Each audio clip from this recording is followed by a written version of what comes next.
అందరికీ నమస్కారం. తెలుగు కథామాలకు స్వాగతం. గిరిజా కళ్యాణం నవల చదువుకుంటున్నాము. రాసిన వారు ఎద్దనపూడి సులోచనారాణి గారు. చందు ఇంటికి వచ్చాడు. అతని జేబులో తాతయ్య వ్రాసిన ఉత్తరం ఉంది. అది ఇప్పటికి 10 సార్లైనా చదివి ఉంటాడు. తాతయ్య డబ్బు మీద అధికారం గిరిజకిచ్చాడనే బాధ అతనికి రవ్వంత కూడా లేదు. డబ్బుని ఏనాడు అతను లక్ష్య పెట్టడు. ఈ ఆస్తి లేకపోతే ఎక్కడైనా ఉద్యోగం చేసుకుని బ్రతకవచ్చు. కానీ వెళ్ళిపోవడానికి కూడా వీలు లేకుండా చేశాడాయన. తను గిరిజను వదిలేస్తే లోకం నవ్వుతుంది. ఇంటి పరువు రచ్చకెక్కుతుంది. నలుగురిలోనూ వంశం నవ్వుల పాలు అవుతుంది. వంశప్రతిష్ఠ అంటే తాతయ్యకి ఎంత ప్రాణమో అతను ఎరుగనిది కాదు.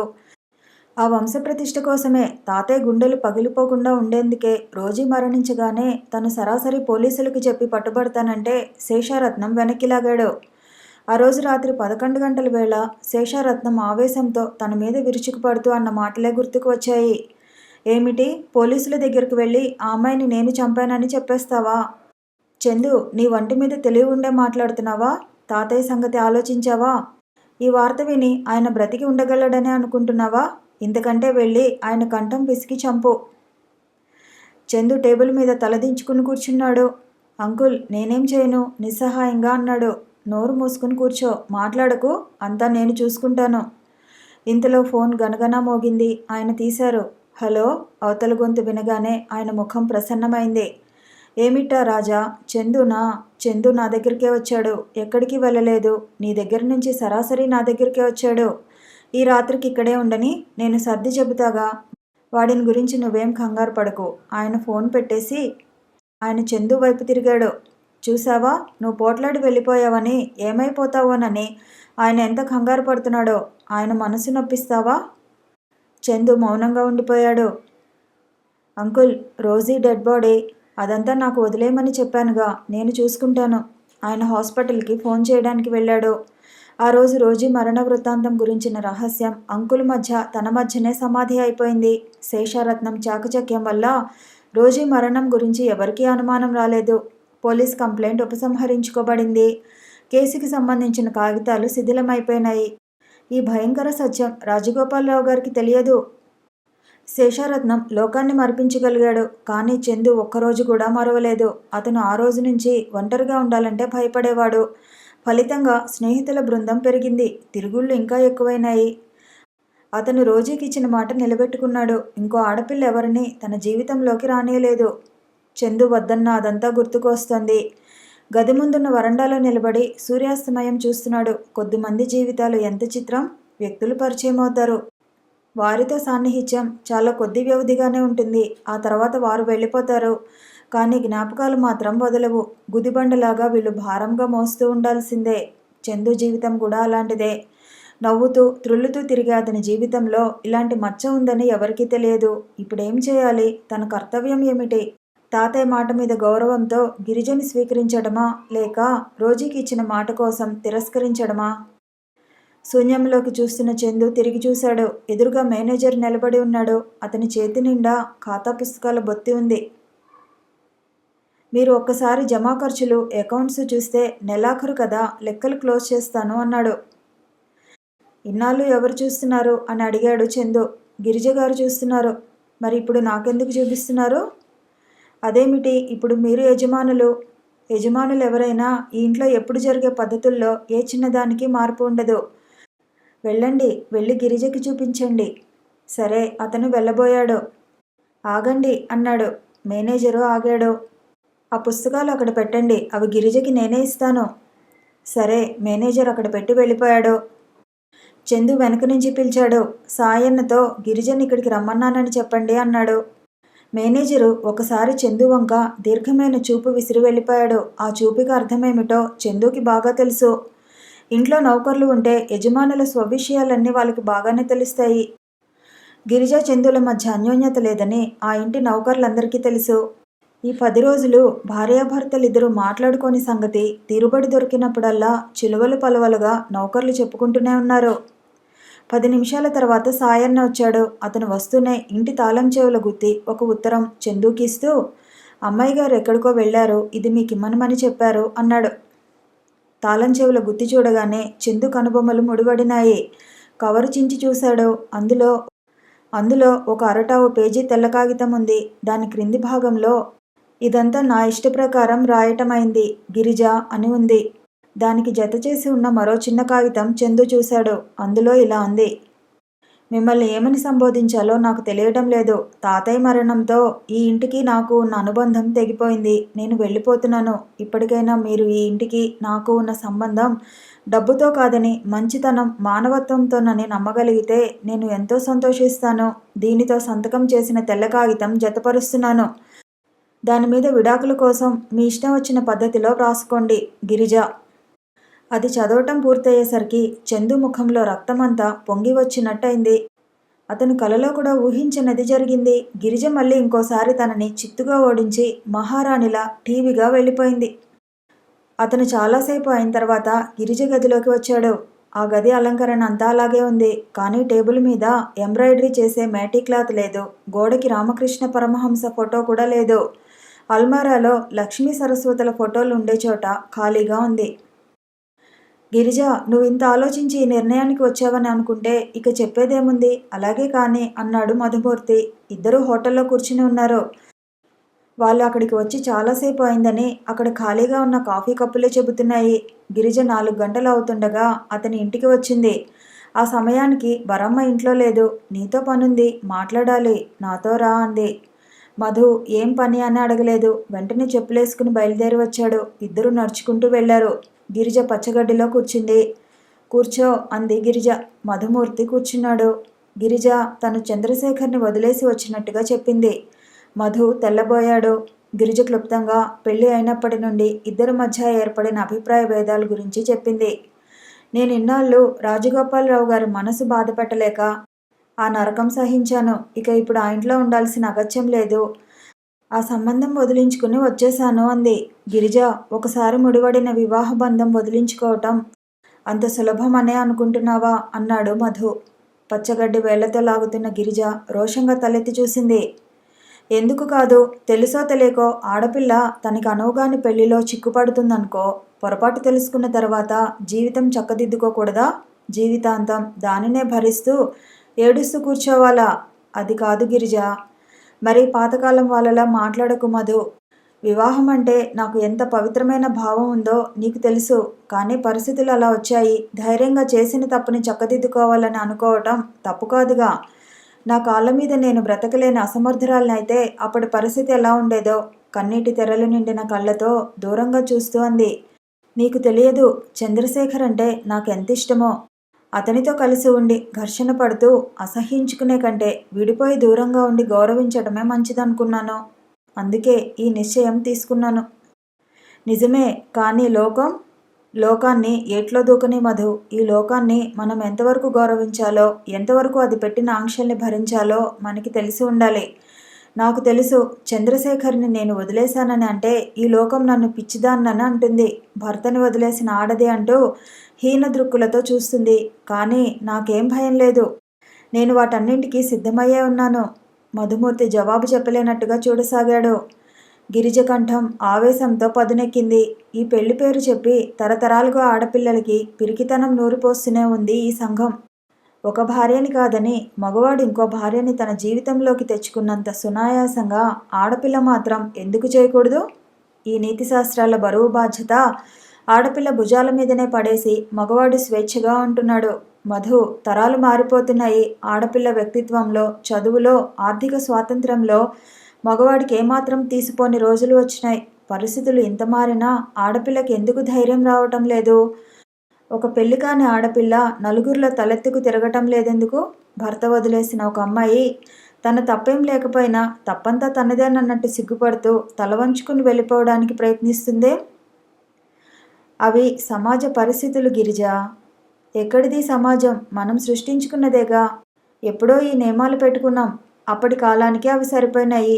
ఇప్పుడు రోజులు మారినా ఆ పాత చింతకాయ పచ్చడినే పట్టుకొని ఎందుకు వేలాడాలి? నన్ను అడిగితే అదంతా ఆడపిల్ల పిరికితనం అంటాను.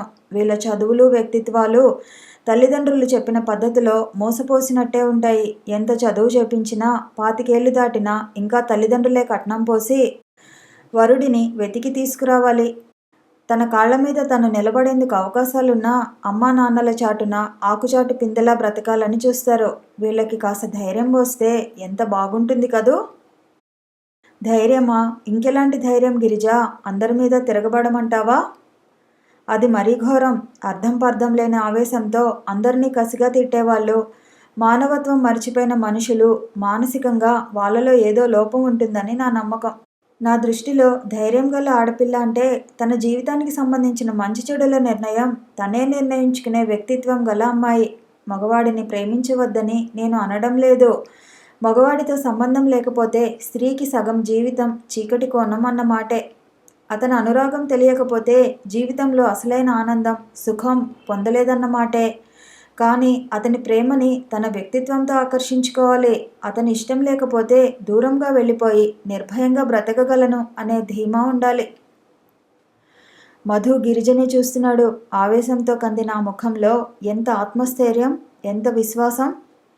ఇద్దరూ లేచి నడుచుకుంటూ వెళ్ళి అక్కడే ఉన్న హోటల్లో కూర్చున్నారు. కాఫీకి ఆర్డర్ ఇచ్చారు. మధుమూర్తి గిరిజ చేసుకున్న నిర్ణయం గురించి వాదించాడు, తర్కించాడు. చివరికి అతనే ఓడిపోయాడు. గిరిజ అభిప్రాయం మారలేదు. ఇప్పుడు మరి ఎక్కడుంటావు అన్నాడు. భయపడకు, నీ ఇంటికి రానులే. అతను గాయపడ్డట్టుగా చూశాడు. నువ్వే వస్తే నిజంగా నాకు అంతకంటే ఆనందం ఇంకేదీ ఉండదు. అప్పుడు నువ్వు ఒంటరిగా కాకుండా నీతో కలిసి నేను కూడా ఈ సంఘంతో పోట్లాడతాను. గిరిజకి అతని మాటలు అర్థమైనాయి. చూపులు టేబుల్ మీదకి మరల్చుకుంటూ అంది. మధు, చందుకి నేను దూరంగా వచ్చేశాను, అంతేగాని అతనితో నా మనసు సంబంధం ఇంకా తెంపుకోలేకుండా ఉంది అంది. అతను అర్థమైనట్టు చూశాడు. గిరిజ వ్యక్తిత్వానికి మనసుకి ఘర్షణ జరుగుతోందన్నమాట. గిరిజ అంది, నేను హాస్టల్లో చేరాను, అక్కడ చేరే నీ దగ్గరకు వచ్చాను. మధు, నేను చేసిన పని మరీ తప్పు అనిపిస్తోందా అంది. తప్పొప్పుల నిర్ణయం కాలానికి వదిలేద్దాం. నువ్వు చేసిన ఈ పని వల్ల నువ్వు సుఖపడితే ఇది సరైన నిర్ణయమే. అలా కాకుండా బాధలు పడ్డావా, నీ నిర్ణయం సరైంది కాదన్నమాట. గిరిజ, నేను నీకు స్నేహితుడిని. స్నేహానికి నిర్వచనం ఏమిటి? ఒకరికి ఒకరు కష్టాల్లో నీడగా అండగా ఉండటమే కదా. నీకు డబ్బేమైనా కావాలా? గిరిజ మాట్లాడలేదు. మధుమూర్తి జేబులు తడుముకొని అందులోంచి 50 రూపాయల నోట్లు 2 ఇచ్చాడు. రేపు ఇంకా ఇస్తాను అన్నాడు. గిరిజ కృతజ్ఞతగా చూసింది. నేను త్వరలోనే ఏదైనా ఉద్యోగం చూసుకుంటాను, జీతం లాంటిది రాగానే ఈ అప్పు తీర్చేస్తాను అంది. మన మధ్య డబ్బుకి నా భేదం ఉందా గిరిజ? అలా ఉంటే మన స్నేహానికి అర్థమే లేదు. పొద్దుపోయింది, వెడదాం పదా. ఈ సంగతి రవికి వ్రాస్తావా? లేదు, నెమ్మదిగా వ్రాస్తాను అంది. మధుమూర్తి గిరిజని హాస్టల్ దగ్గర దించి వెళ్ళిపోయాడు. గిరిజకి ఆకలి కాలేదు. వచ్చి మంచం మీద పడుకుంది. చందు ఏం చేస్తున్నాడు? సాయన్న చెప్పి ఉంటాడా? తన ఉత్తరం చదవగానే అతని కళ్ళు ఆనందంతో మెరిసి ఉంటాయి. బహుశా స్నేహితులతో పార్టీ సెలబ్రేట్ చేసుకుంటున్నాడేమో. గిరిజ కళ్ళల్లో నీళ్లు తిరిగాయి. అదృష్టం తనని ఎందుకిలా వంచింది? గిరిజ పక్కకు తిరిగి దిండులో ముఖం దాచుకుంది. చందు రవి ఆపరేషన్ కోసం సాయం చేసిన 2000 రూపాయలు అతనికి తిరిగి ఇచ్చేయాలి. అప్పుడు కానీ తను పూర్తిగా బంధ విముక్తురాలు కాదు అనుకుంది. May I know your name please? సన్నటి కంఠం వినిపించింది. ఎదురుగా బాగా లావుపాటి అమ్మాయి కళ్ళజోడు పెట్టుకుని కనిపించింది. నా పేరు పారిజాతం, అందరూ పారు అంటారు అంది. గిరిజ లేచి కూర్చుంది. నా పేరు గిరిజ అంది. పారిజాతం స్వస్థలం వరంగల్లు. పెద్ద కుటుంబం, 6 ఆడపిల్లలే. పారిజాతం పెద్దక్క పిచ్చిది. రెండో అక్క ముస్లిం యువకుడితో పారిపోయిందట. ఇక మిగతా పిల్లలకి పెళ్ళిళ్ళు కాలేదు. పెళ్ళిళ్ళు చేయలేనని తెలుసుకున్న తండ్రి చదువులు చెప్పించాడు, ఉద్యోగాలు వచ్చేలా చేశాడు. పారిజాతం స్కూల్లో టీచర్గా చేస్తోంది. చాలా సరళ స్వభావం, అందరితో కలుపుకోలుగా ఉంటుంది. గిరిజన్ ఎక్కువ ప్రశ్నలు వేసి వేధించలేదు. సినిమాల గురించి, పుస్తకాల గురించి మాట్లాడింది. సినిమాలలో తన ఫేవరెట్ హీరో గురించి చెప్పింది. అతని సినిమా వస్తే మాత్రం మొదటి రోజు మొదటి ఆట బ్లాక్లో అయినా సరే టికెట్ కొని చూడాల్సిందే. సీరియల్స్ కూడా అంతే. ఒక టైప్ నవలలే నచ్చుతాయి. కష్టాలు కన్నీళ్లు గిట్టవు. పారిజాతం పడుకోబోయే ముందు అడిగింది, ఇంత క్రితం నిన్ను దింపడానికి వచ్చినతనెవరు? బాయ్ ఫ్రెండా అంది. గిరిజ నవ్వుతూ అవునన్నట్లు చూసింది. నాకు మగవాళ్ళతో మాట్లాడాలంటేనే భయం, కాళ్ళు వణికిపోతాయి, మాట తడబడిపోతుంది అంది. వాళ్ళ నాన్న చండశాసనుడట. వీధిలోకి వెళితే తన్నేవాడుట. చదువంతా ఆడపిల్లల స్కూలు, కాలేజీలోనే. ఇప్పుడు ఉద్యోగం కూడా ఆడపిల్లల స్కూలే. హెడ్ మిస్ట్రెస్ ఉందే, పరమగయ్యాలి అంది. పారిజాతం ఎంత కబుర్లు చెబుతుందో అంత స్నేహపాత్రురాలు. ఎవరికైనా కష్టం కలిగితే చూడలేదు. పారిజాతానికి గిరిజ అంటే ఇష్టం ఏర్పడింది. ఉద్యోగం కోసం చూస్తున్నావా? మా స్కూల్లో తెలుగు టీచర్ పురిటి సెలవు మీద వెళ్ళింది. ఆ ఉద్యోగం నీకు ఇస్తారేమో కనుక్కుంటానుండు అంది. 2 రోజుల అనంతరం పారిజాతం ద్వారానే గిరిజకి ఆ స్కూల్లో తెలుగు టీచర్గా ఉద్యోగం వచ్చింది. గిరిజకి ఎంతో సంతోషం కలిగింది. మధు కూడా ఆనందపడ్డాడు. నీ ఉద్యోగం కోసం నేను కూడా ప్రయత్నిస్తున్నాను అన్నాడు. ప్రస్తుతానికి ఏదో ఒక ఆధారం, తర్వాత మంచిది దొరికితే ఇది వదిలేస్తాను అంది.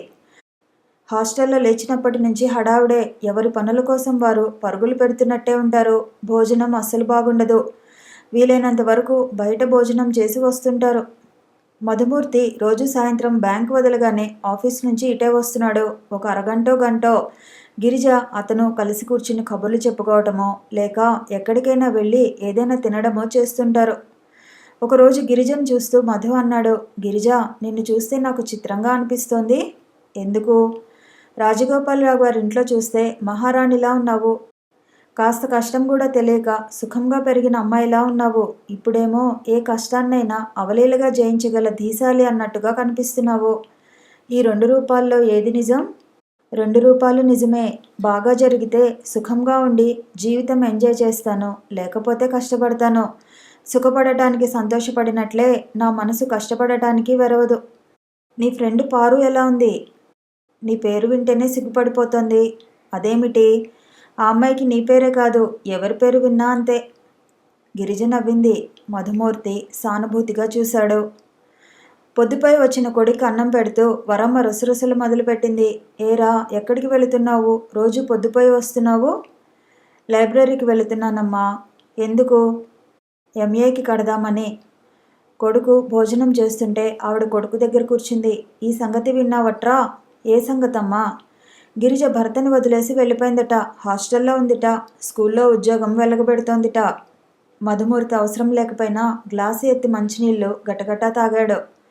వరమ్మ బుగ్గలు నొక్కుకుంటూ అంది, దానికి ఇదేం పాడుబుద్ధిరా?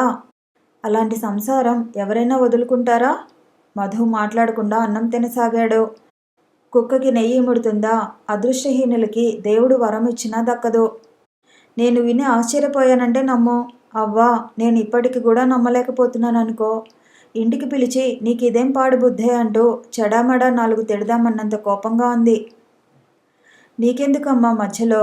అంతేలే, అంతేనని ఊరుకున్నాను. ఆ ఇల్లేమిటి, ఆ వైభవం ఏమిటి? ఆ ఇంట్లో పని మనిషిగానైనా పడి ఉండవచ్చునే. ఇది వచ్చేస్తే అతనికేం మగమహారాజు.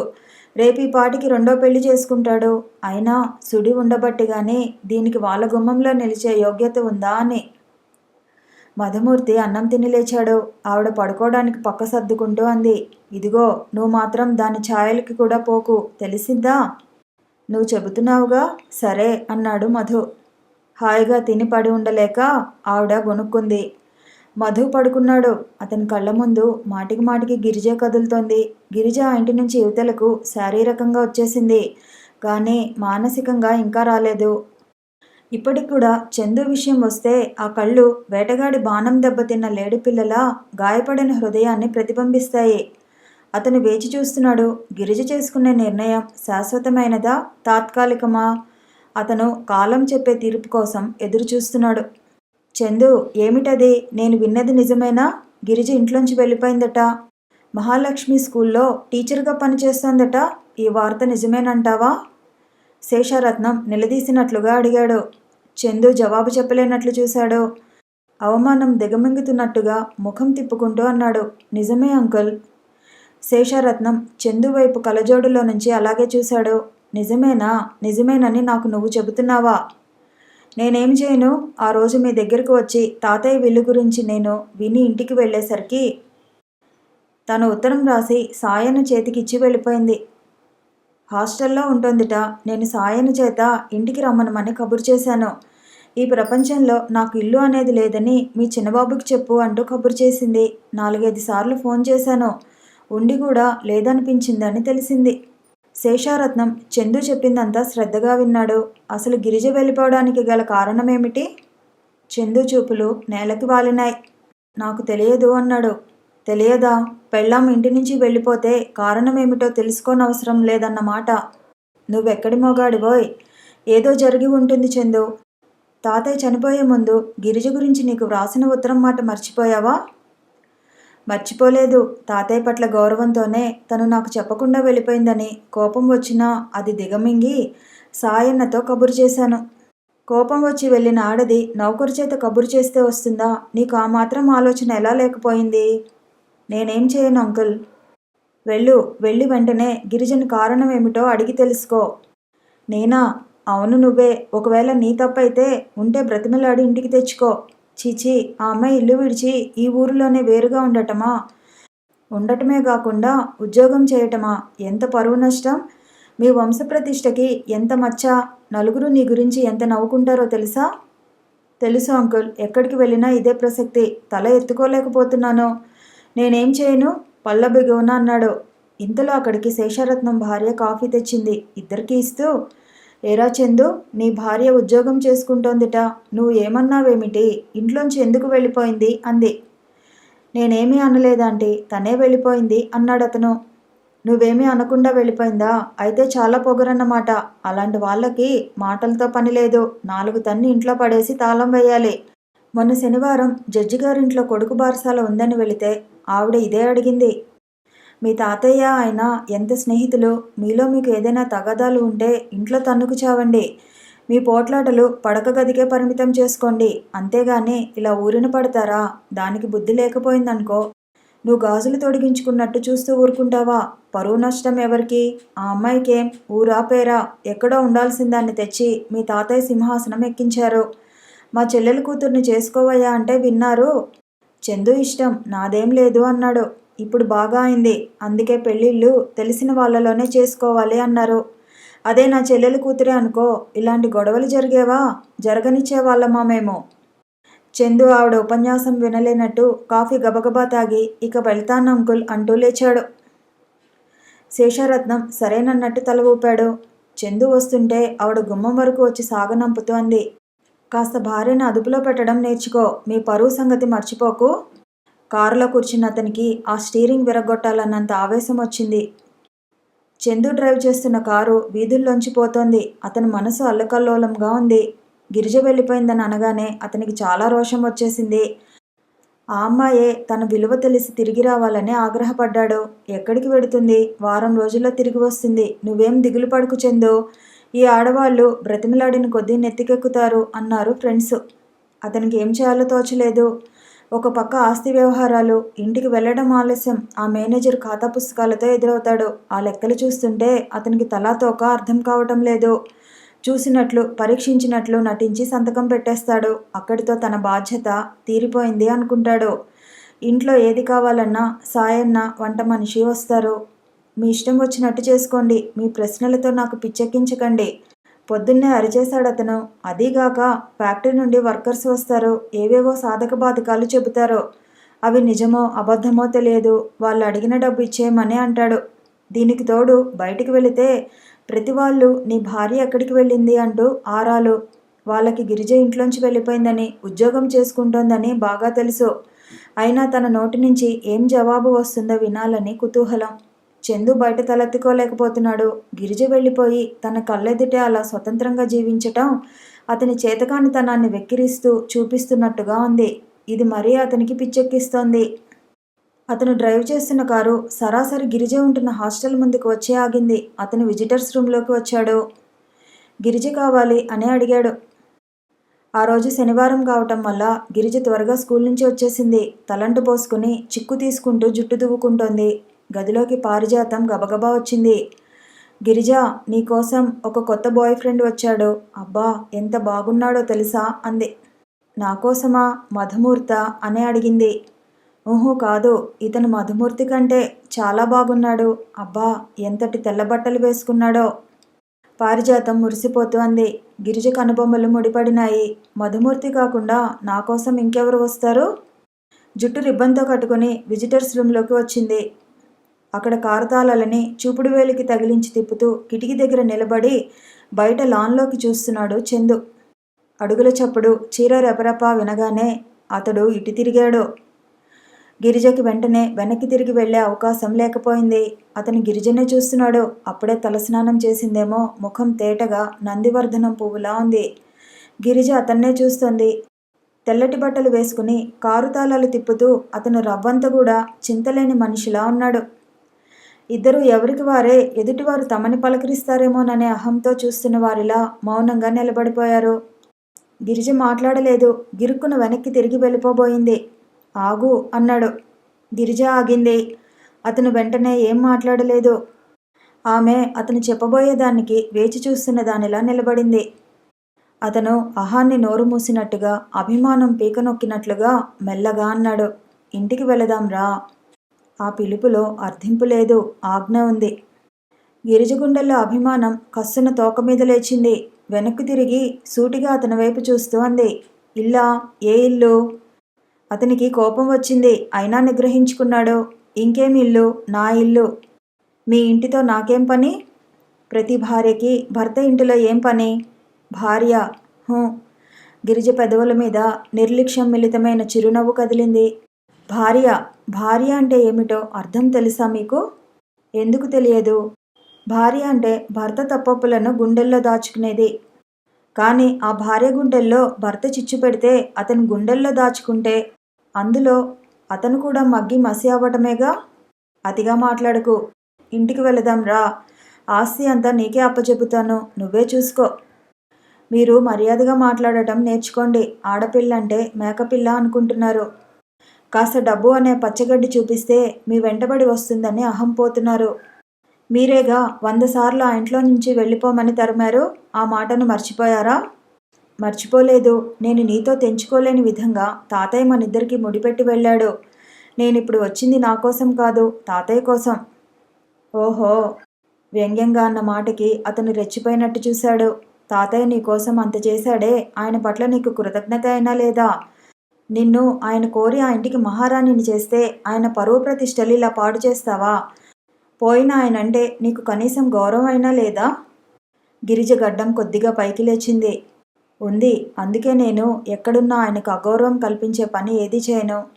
అయినా నేను పరాయి సొమ్మని. పరాయి సొమ్ము మీద మీకు ఆశ లేదని పెళ్ళైన మొదటి రాత్రే చెప్పారు. ఇప్పుడు ఇంట్లో తీసుకువెళ్ళి ఎలా పెట్టుకుంటారు? చందుకి చాలా కోపం వచ్చింది. జవాబు చెప్పలేని ప్రశ్నలతో నోటికి ఉచ్చులు బిగించడంలో గిరిజ తర్వాతనే ఎవరైనా. అతను ఆగ్రహం దిగమింగుతూ అన్నాడు, అయితే ఇక ఇంతేనా? ఇంతకు మించి ఉంటుందని మీరెలా ఆశపడ్డారు? మీరు అడగగానే పరిగెత్తికి వచ్చేస్తానని అనుకున్నారా? చందుకి గిరిజ చేయి పట్టిలాగి చాచి చెంప మీద కొట్టాలన్నంత ఆవేశం వచ్చింది. నా మానాన నన్ను బ్రతికినేయండి. ఈ దేశంలో ఆడపిల్లలకు కొదవేం లేదుగా. రెండో పెళ్లి చేసుకోండి. మీ ఇంటి పరువు ప్రతిష్టల్ని పదిలంగా కాపాడుకోండి. దయించి నా వెంట మాత్రం పడకండి. ఇక్కడ ఎవరికి నేను మీ భార్యనని తెలీదు. మరీ ఎక్కువసేపు మాట్లాడితే వాళ్ళకి లేనిపోని అనుమానాలు వస్తాయి. ఇక వెళ్ళండి అనేసి గిరిజ వెనక్కు తిరిగి వెళ్ళిపోయింది. చందు 2 నిమిషాలు నోటమాట రానివాడిలా అలాగే నిలబడిపోయాడు. అపజయం అతన్ని చూసి మళ్ళీ పకపక నవ్వుతున్నట్లు అనిపించింది. అతను బయటకు వచ్చాడు. కారులో కూర్చుని స్టార్ట్ చేశాడు.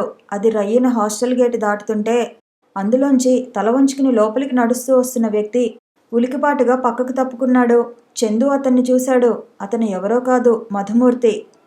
చందు కళ్ళు అగ్నిగోళాలైనాయి. ఏనాడు ఎరుగని కొత్త అనుభవం అతని మనసు చవిచూసింది. అది ఈర్ష్యతో మెరమెరలాడింది. స్కూల్ టీచర్గా ఆ పోస్ట్ 3 నెలలకే అవటంతో అది ఉండగానే ఇంకో ఉద్యోగం సంపాదించుకోవడానికి గిరిజ ప్రయత్నాలు చేస్తోంది. మధుమూర్తి కూడా ఎక్కడ ఏ అడ్వర్టైజ్మెంట్ చూసినా గిరిజకి చెప్పి అప్లై చేస్తున్నాడు. నిన్న కోఆపరేటివ్ బ్యాంకులో క్లర్క్ కావాలని పేపర్లో పడింది. గిరిజ అప్లికేషన్ టైప్ చేసింది. తను స్కూల్కి వెళ్ళాలి, సెలవు దొరకదు. అదీ కాకుండా ఆ బ్యాంక్ ఎక్కడో దూరంగా ఉంది. మధు తనే స్వయంగా తీసుకెళ్ళి ఇస్తానని నిన్న వచ్చినప్పుడు చెప్పాడు.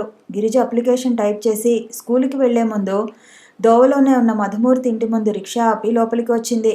మధు వాకిట్లోనే నిలబడి పిలిచింది. మధు లోపల భోజనం చేస్తున్నాడు. గిరిజ పిలుపు వినగానే ఆ అంటూ లేచి వచ్చేశాడు.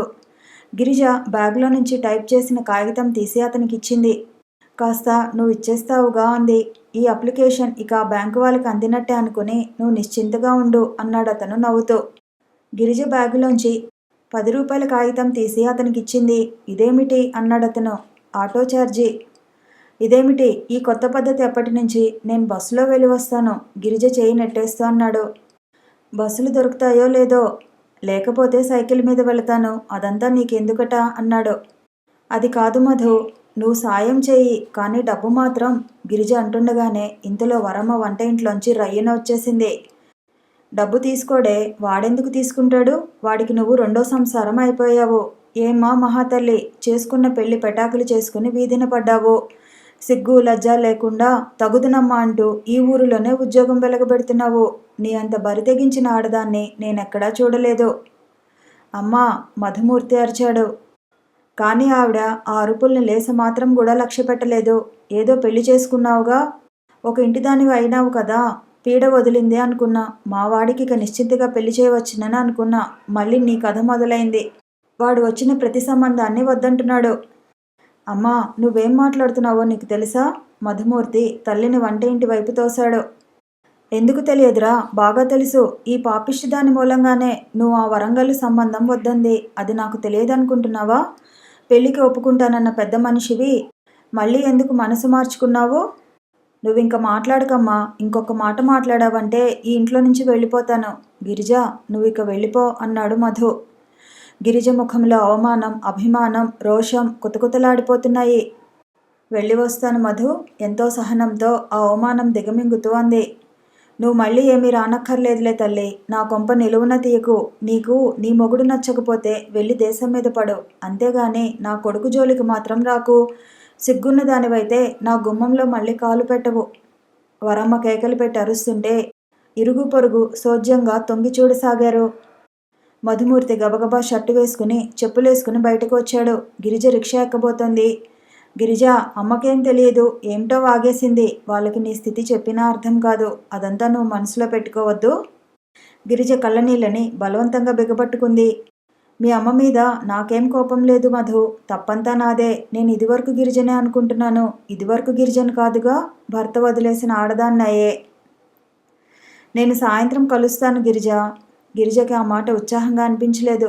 సమాధానం ఏమీ చెప్పలేదు. పోనీ అంది. రిక్షా కదిలింది. గిరిజ మనసులో విషం గుమ్మరించినంత చేదుగా ఉంది. మధుమూర్తి ఎంత మంచివాడో, తనకి ఎంతో అండగా నిలబడ్డాడో. అతని స్నేహంలో ఎలాంటి స్వార్థమూ లేదు. అతను తనకి తోడుగా ఉంటే లోకానికి ఎందుకింత బాధ? వెక్కిరింపుగా ఏదో ఒకటి అంటూనే ఉంది. హాస్టల్లో కూడా అంతే. అందరూ గుసగుసలు మొదలుపెట్టారు. కానీ అతను అది లక్ష్య పెట్టడం లేదు. అనుకోని గిరిజ, మన మనసుల్లో కల్మషం లేనప్పుడు మనకెందుకు భయం అంటాడు. కాదు కాదు, తనకి అతను సాయం చేస్తున్నాడు, అందువల్ల అతనికి నష్టం కలగకూడదు. అలా జరగకుండా చూడాల్సిన బాధ్యత తనదే అనుకోసాగింది. కథ కొనసాగుతుంది. మళ్ళీ కలుసుకుందాము. ఈ వీడియో నచ్చితే లైక్ చేయండి, షేర్ చేయండి, కామెంట్ చేయండి, ఛానల్ని సబ్స్క్రైబ్ చేయండి.